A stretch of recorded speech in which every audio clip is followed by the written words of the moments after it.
and this is the most important thing I can tell somebody here today. You cannot get ahead by embracing the work of darkness as a Christian. God will discipline you. You say, oh, but it works for my neighbor. He's not saved. Oh, yeah, I know that. How many of you guys got children in here? Have I ever disciplined your children? No, they're not my children. But God disciplines his children. That's Hebrews 12. He disciplines his children. And I am telling you, no discipline is enjoyable while it's happening. It's painful, but afterwards there'll be peaceful harvest of right living for those who are trained in this way. I thank God that he's disciplined me in my life.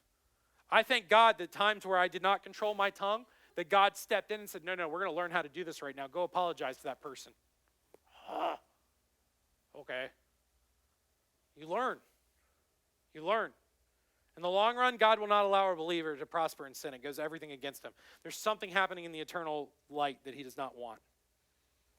And notice that the sin is against God. People get to where they're not hurting anyone. Wrong. Sin, first and foremost, against God. It's an assault against who you were created to be. You know, Joseph understood something about kingdom life. He was in a situation where he was only there by the favor of God. He should have died in that pit. God knows where he could have ended up if God hadn't intervened. He understood that the life he had to live with the favor of God on him was incompatible with sin.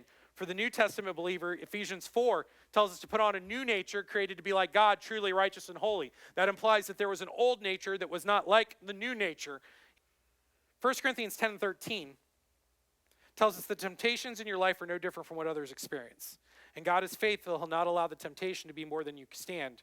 When you are tempted, he'll show you a way out so that you can endure. What I will tell you about my life in that verse is that the way out sometimes has consequences.